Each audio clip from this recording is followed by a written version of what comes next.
Happy Thursday, August 25th, 2022. It is College Loan Reprieve Day. All of the student debt college loans going to be canceled. You're going to be free. No longer living under the tyranny of debt. Well, just kidding. No. $10,000 is going to be canceled.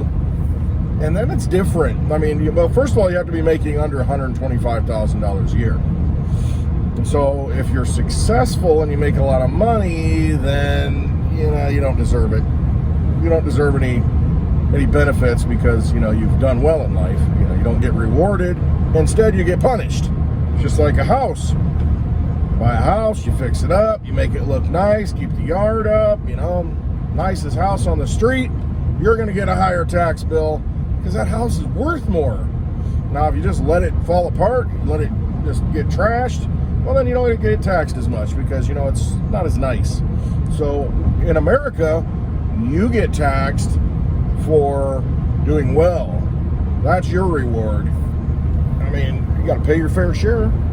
Your fair share? What's the fair share? Fair share is going to bail out somebody else?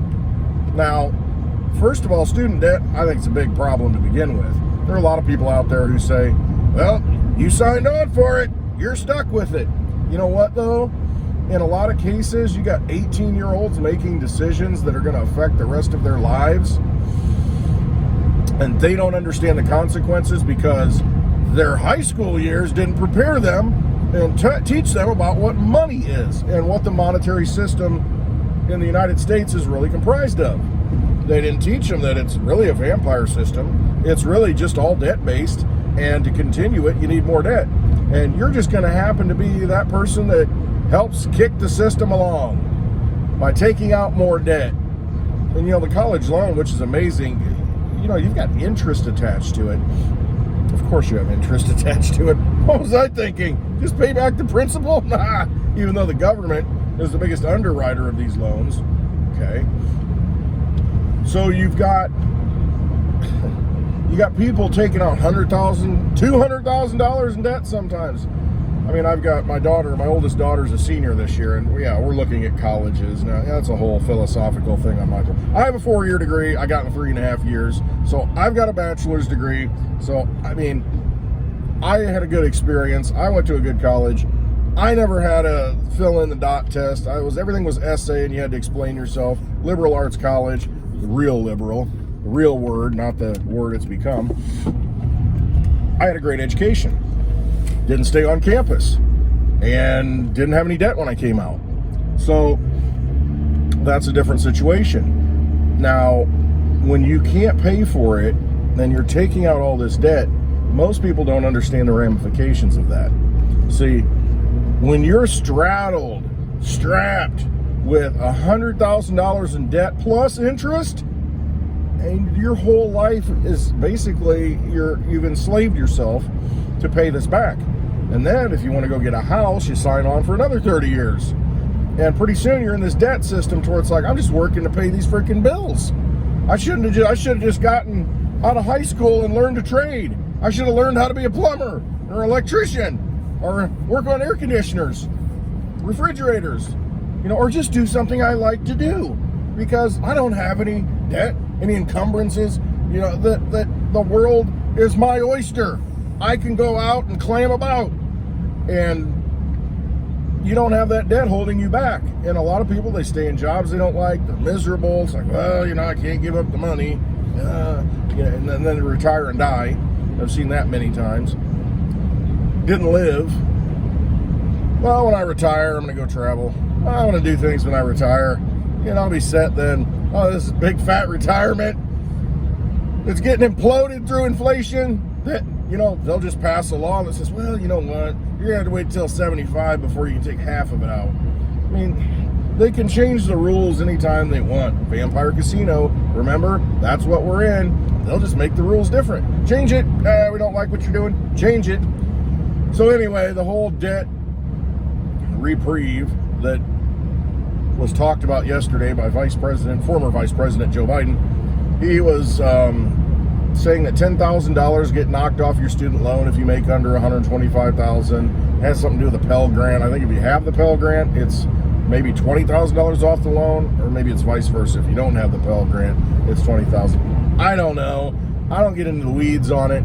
I just know that really you didn't make anybody happy because you didn't cancel all the debt. You just canceled a little bit. And the fact that you canceled any of it, there are people who paid their debt that are sitting back saying, well, what the hell? Why don't I get, I did the right thing.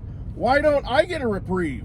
Why don't I get a bonus or a reward for doing the right thing? Well, you see, when you're living in America with a K, that's not how things work. You don't get rewarded for doing well. Actually get punished. And if you're sitting on the sidelines doing nothing and not contributing at all, well, you know what? We're going to throw you a bone. And that's just how it works. But see, that's how communism works. That's how socialism works. See, we got to bring everybody down to the same level. You're too high, we got to knock you down. Too low, we got to bring you up. Want everybody to be equal, right? Oh, okay, well, everybody's equal except for the people running the show. And that's what people don't understand. All governments are the same. They're basically totalitarian governments. That's what they're going, that's their path forward. That's eventually what they become. So you can call it communism, you can call it socialism, you can call it capitalism, you can call it whatever you want, whatever form of economic system, whatever form of government that's put in place, it's not truly what they call it. It never becomes that. It's just in name only. It's just a label that they use. Because a lot of people will say, well, we're living in a democracy. Technically a republic, but whatever, it's a democratic form of government. Well, are we? Is it a representative republic? Are they representing our views? Well, we have a capitalistic system, economic system. Do we? Well, how can you say that when government just printed up, what, you know, $370 billion, part of this Inflation Increasing Act that they passed? The $370 billion of it, I think, went to green energy. Okay, so that's not capitalism. It's not standing on its own two legs. It has to be supported. It has to be subsidized. Capitalism is essentially the survival of the fittest. If you've got a bank that's collapsing in 2008, you don't bail it out. You let it go under. Somebody's going to pick up those assets when it's the right price. You know, if it's 10 cents on the dollar, they'll come in and take it. I mean, that's capitalism. But instead, if GM's failing, you let it fail. Oh, but all the jobs and all this will be lost. No, somebody else is going to eat those assets up and incorporate them in. Maybe Ford comes in. Maybe Chrysler comes in. Maybe a foreign company comes in. Because they're doing things right. But you don't incentivize those foreign companies. That's the other thing, problem, another tangent. But if you just let the free market work out, as happened in the past, you had great innovation. And if you unleash the human spirit, we tend to do great things. But when government gets involved and starts picking winners and losers, you know, the next thing you know, then you got corruption because, I'm going to start this green energy company. I don't know anything about it. I'm going to get some grants. And it's like, oh, well, I got to fold after 2 years. It just didn't work out, millions of dollars in grants later. But that's what happens. And then you let them off the hook. So we let the people off the hook that don't do well, and the big fish that do well, put them on the hook. Let's fillet them. So anyway, you got $10,000 coming. If you've got a $100,000 student loan, wow, you saved 10%. Well, what about the interest? You're gonna, the interest that you still pay, the $10,000 really, you're gonna pay more than that in interest.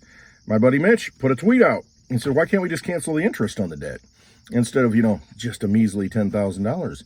Which makes sense, because if you look at the interest that you pay back, probably a good idea not to have that interest. Which brings another question up. Who is the debt holder of the student debt? That's the question. Is it a bank? Because if it is, essentially all we're doing is taking government money, backed by the taxpayer money, our energy, essentially, however you want to look at it. They're stealing our energy and giving it to that bank. So if it's a bank loan and you're making a college loan payment to a bank, all the government just did is said, hey, we're going to give that bank $10,000 and reduce that loan.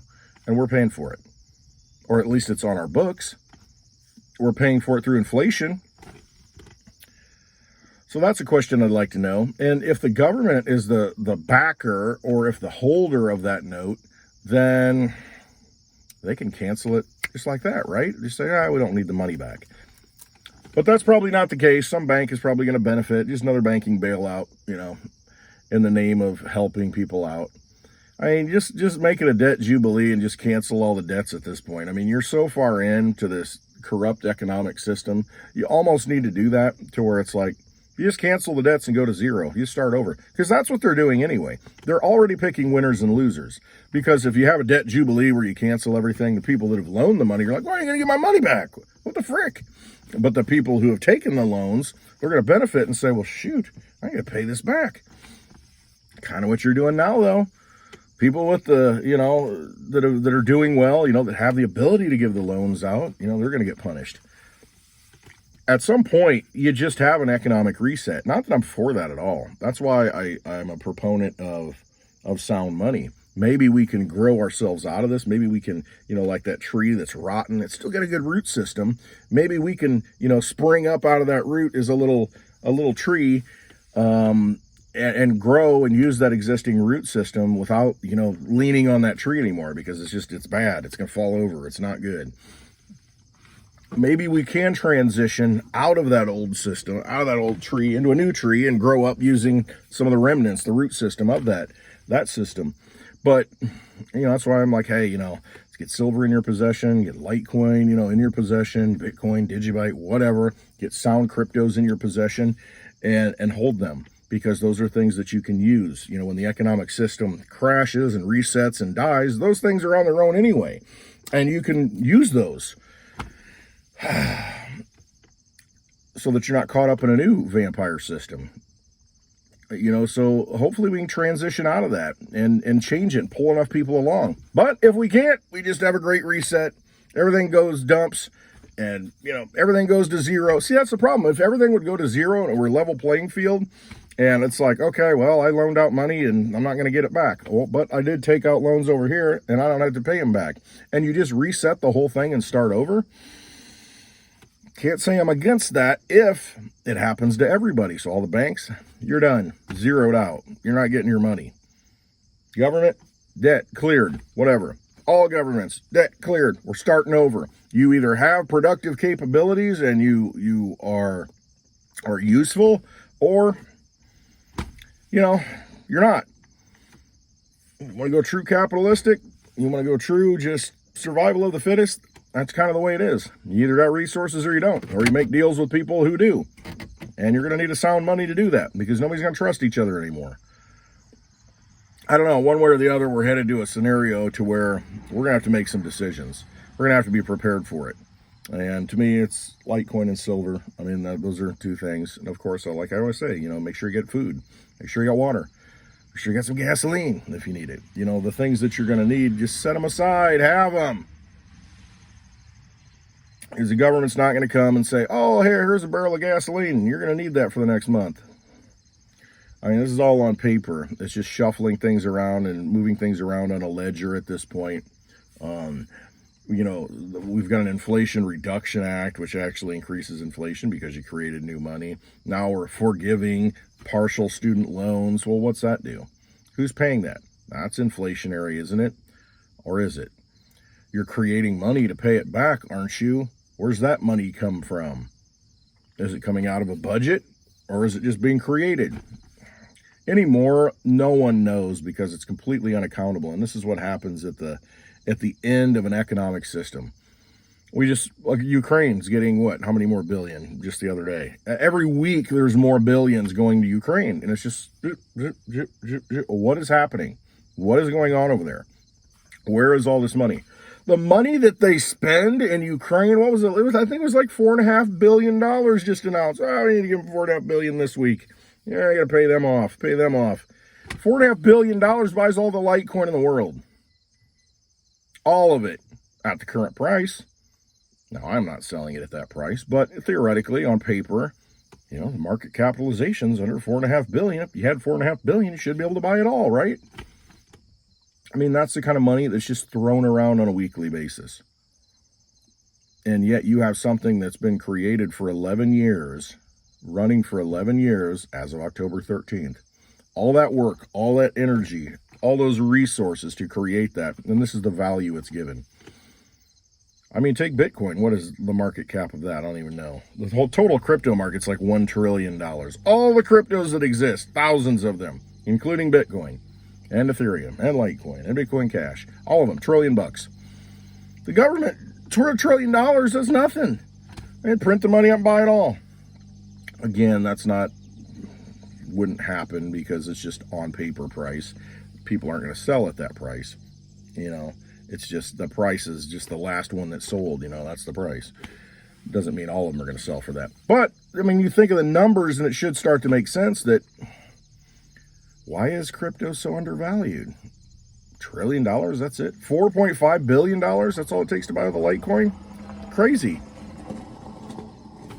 So, put it in perspective, realize, kind of what money, how much they're burning, how much they're creating, and it really doesn't mean anything at this point. Everything's inflationary at this point. There's no stopping it. Raise the rates all you want. It's baked into the cake. Like I said yesterday, there is no stopping the inflation. It's already in the system. Now, you might have little bumps here and there, but it's up. The trend is up.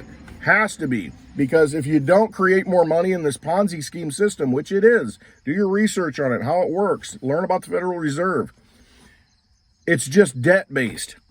It's a note. It's a Federal Reserve note. Look at the dollar bill, Federal Reserve note. Does not say $1. Doesn't say out of the U.S. Treasury. No. Created by a private bank, Federal Reserve, out of nothing, and we pay interest on it. Well, where do we get the interest on it if they're, say they create the first dollar. Okay, well, you got to pay that back with interest. Well, there's only $1 in circulation. How do I pay the dollar back and then the interest too? Well, we need to create more dollars then to pay for that interest. Well, each one of those dollars has more debt attached. So you got to create more dollars to pay that debt. And pretty soon you get into a situation after 100 plus years, as we are now.